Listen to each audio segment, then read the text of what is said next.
wonder what kind of a woman you really are. Too bad, but I can't give out samples. Ashtot, the Bible says, was a beautiful woman. The Bible talks about Esther.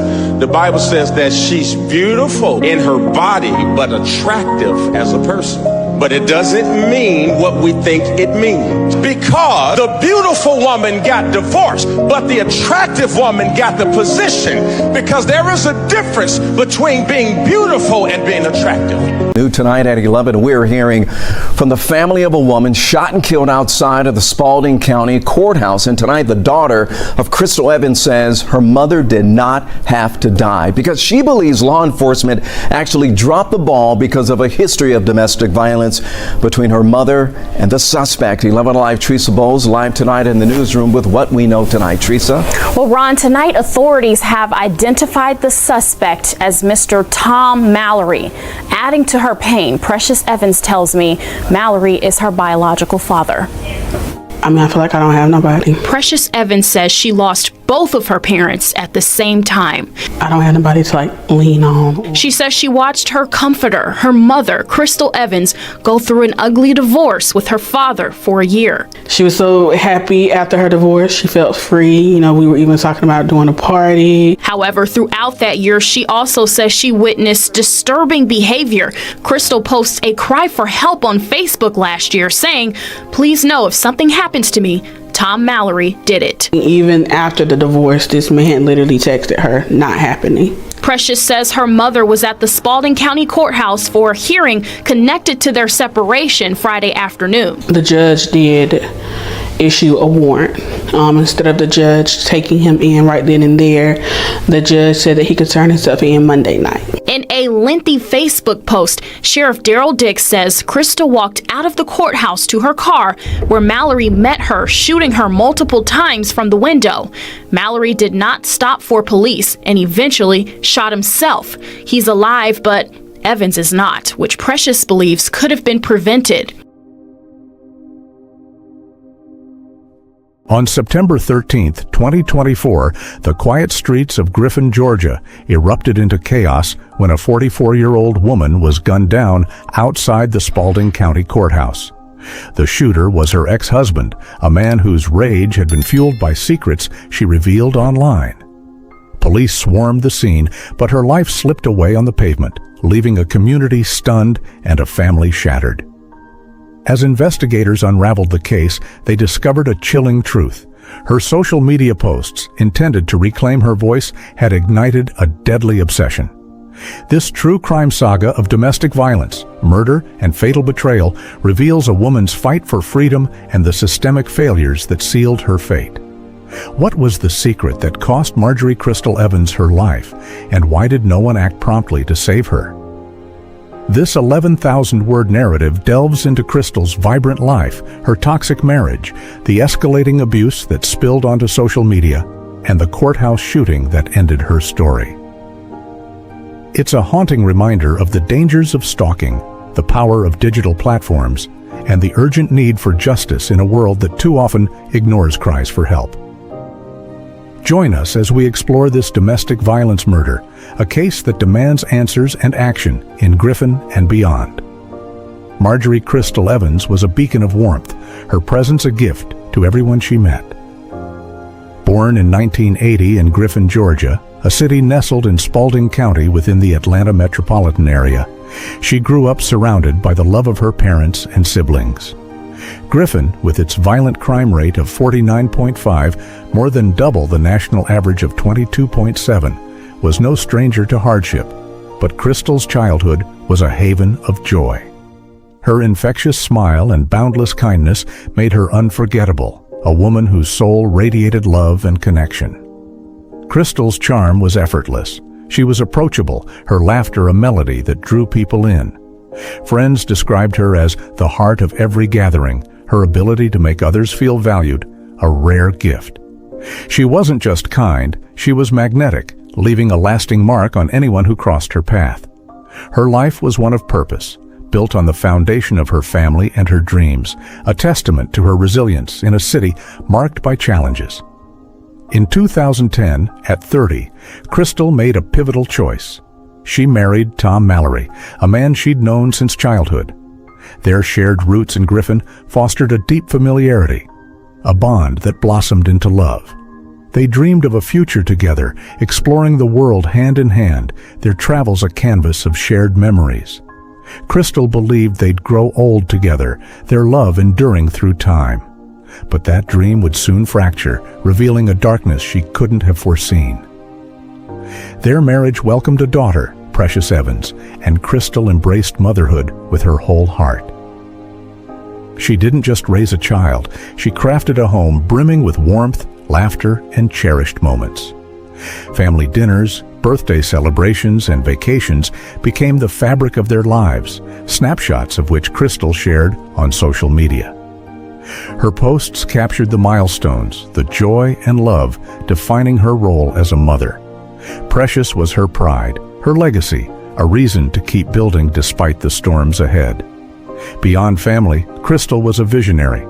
With Tom, she co-founded Mallory T&K Contracting Incorporated, a construction company that became a cornerstone of Griffin's business community. Crystal was the driving force, and her sharp mind and creative spirit steered the company's operations, logistics, and finances. While Tom played a role, it was Crystal's work ethic and grace under pressure that fueled their success. She juggled spreadsheets and strategy with the same ease she brought to motherhood, her ambition matched only by her humility. But beneath the surface of their seemingly perfect life, cracks were forming. Crystal's world, built on love and hard work, was about to unravel, her strength tested by a betrayal that would lead to a tragic end. Her story, rooted in Griffin's complex landscape, is a true crime tale of ambition, love, and the devastating cost of a toxic marriage. Crystal and Tom's love story began with promise, their shared history a foundation for a future they believed would last forever. Their travels, their business, their daughter. These were the pillars of a life they built together. But soon after their marriage, the first signs of trouble emerged. Tom's infidelity shattered Crystal's trust, each affair a wound to her heart. The pain was searing, yet she clung to hope, determined to preserve their family for Precious. She endured his betrayals, believing her love could mend what was broken. Crystal's pain found an outlet on social media. In subtle posts and video clips, she hinted at Tom's neglect, her words veiled but heavy with hurt. She spoke of disrespect, of a husband who no longer cared, yet she held back from divorce, her commitment to her daughter outweighing her suffering. In 2020, she shared a glimmer of hope, posting on Facebook that they had rekindled their love, that faith had restored their bond. She admitted she'd planned to end the marriage earlier that year, but felt a divine intervention had changed their path. Yet the hurt lingered, a quiet ache beneath her public optimism. The betrayal deepened when Crystal uncovered a devastating secret. Tom was having affairs with men, a revelation that shattered her world. The man she'd married, the father of her child, had become a stranger, his lies and manipulation a new form of cruelty. The humiliation was unbearable, compounded by Tom's misuse of their business funds to lavish gifts, cars, vacations on his lovers. Crystal's pain turned to resolve. She could no longer stay silent or stay in the marriage. In a bold move, Crystal took to social media, exposing Tom's secret life. She didn't just reveal his affairs with men, she posted a recording of him arguing with one of his lovers, laying bare his deception. What about me a job? High school diploma motherfucker bought you a car. This gay motherfucker bought you a car. What more can you say about it? Huh? What more can you say about it? You fuck niggas, you a faggot, you fuck boys. I can say that. I can keep saying that. Insurance on the bitch. Then got out of fucking town. Pussy nigga, you ain't put no insurance on it. You put insurance on it, the car still be on the road. Dumbass nigga, you so stupid. You so fucking stupid. You tell me, can you do that? No, you can't do that shit. Because you know why? Because you a bottom nigga. You so stupid. That's why you can't goddamn do it. You a bottom nigga. It's cool when I get out there, just have that energy. Her posts were raw, a mix of confusion and anger. In one, she questioned why women are often the last to know their partner's truths, lamenting that she'd been on the wrong team all along. She exposed his extravagant spending, her words a cry for validation in a marriage that had betrayed her. But this act of defiance came at a cost. Crystal soon regretted her disclosures, sensing the danger they unleashed, but the damage was done. By 2022, Crystal could no longer endure the toxic marriage. She filed for divorce, a quiet step toward freedom. But her public revelations had awakened a rage in Tom. He became unhinged, his bitterness a growing threat. Even during their marriage, he'd shown violent tendencies, but Crystal's social media expose pushed him to a new level of danger. He wasn't just a cheating husband anymore. He was a man obsessed with control, determined to punish the woman who dared to expose him. Tom's transformation was chilling. As Crystal sought to reclaim her life, he embarked on a relentless campaign of stalking and harassment. He followed her everywhere, her home, her workplace, even trailing their daughter, Precious. Crystal's fear was palpable, her once vibrant spirit dimmed by the constant threat of his presence. She turned to social media, which became a lifeline for her. In desperate posts, she begged Tom to leave her and their children alone, calling him a sick man whose actions were tearing their lives apart. She shared videos of herself with police, reclaiming business assets like trucks from his control, serving as a public record of her fight for autonomy. Tom's retaliation escalated. He stole Crystal's car, a blatant disregard for her independence, forcing her to plead online for its return.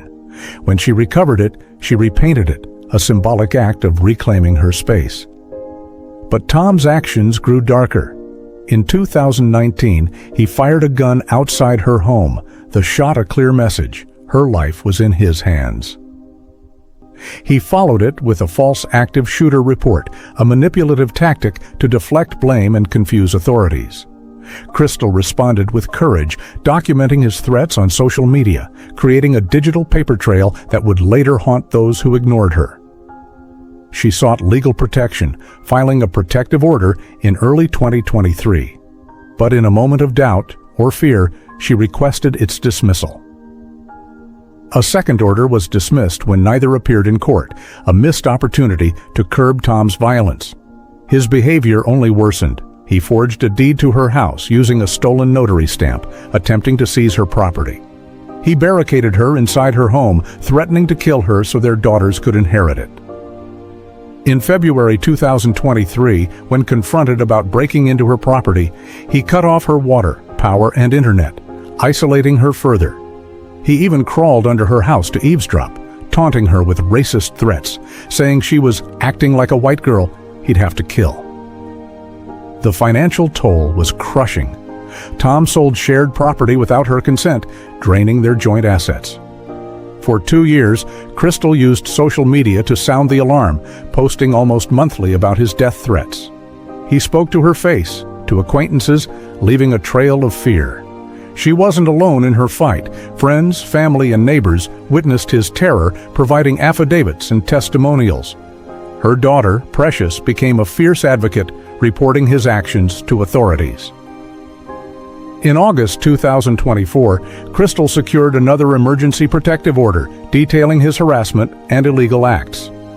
On September 11, 2024, Judge Benjamin Cooker granted the order, barring Tom from coming within 500 yards of Crystal.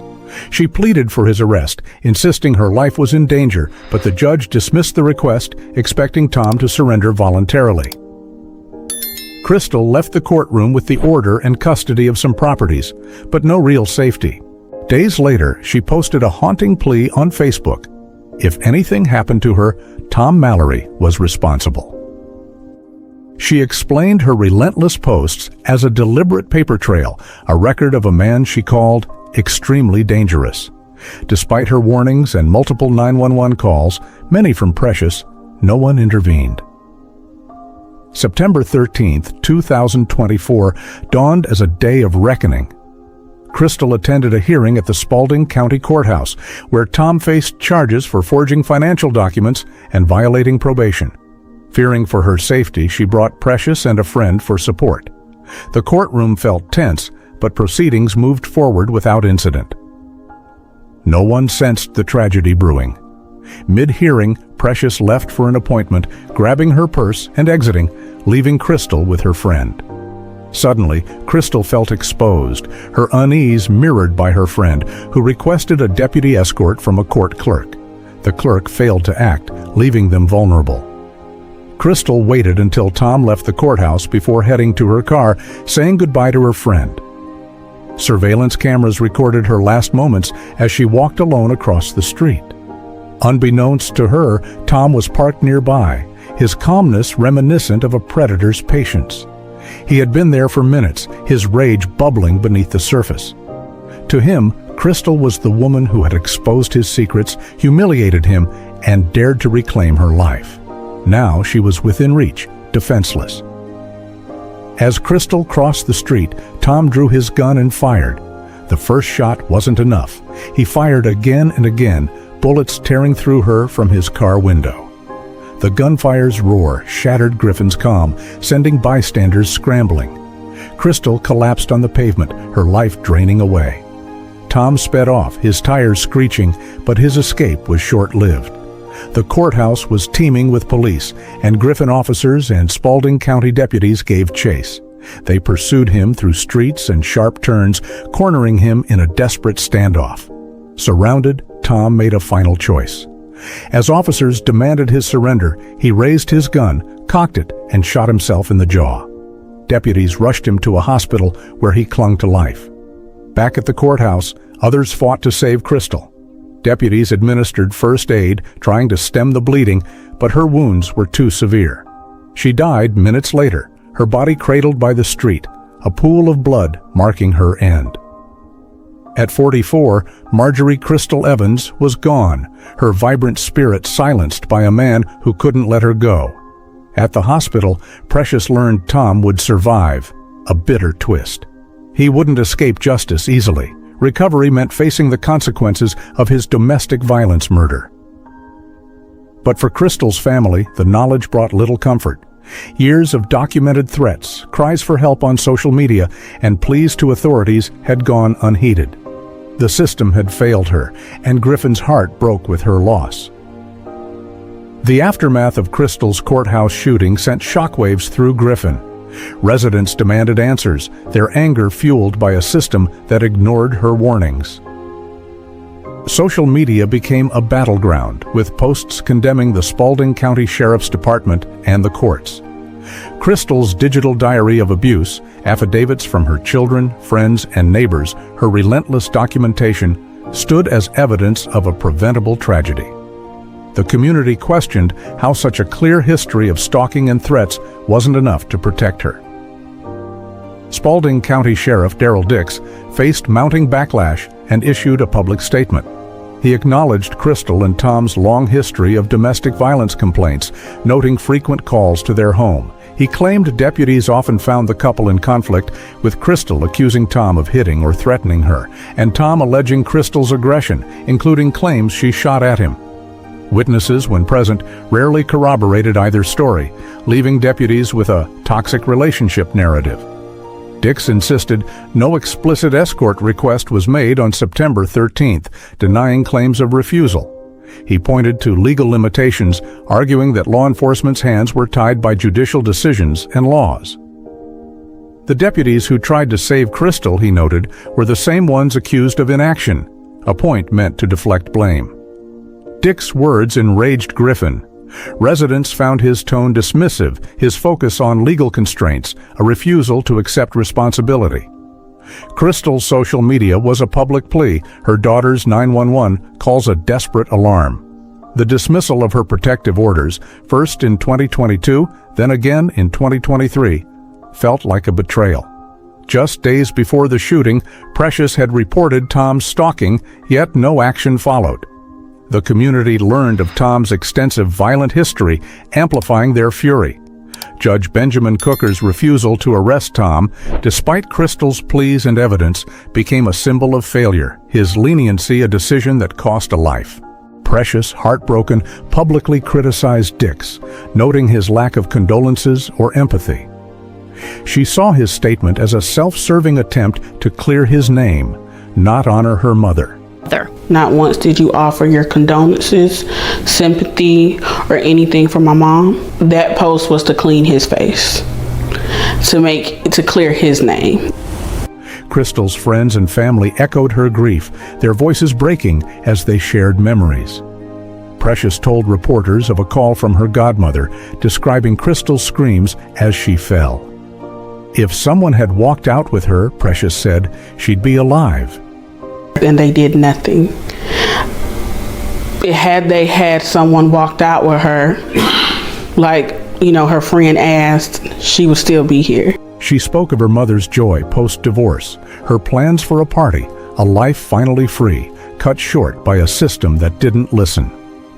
Crystal's murder exposed a broken framework. Protective orders meant to shield were dismissed. Sheriff's responses, meant to protect, were inconsistent. Courts, meant to deliver justice, prioritized procedure over urgency.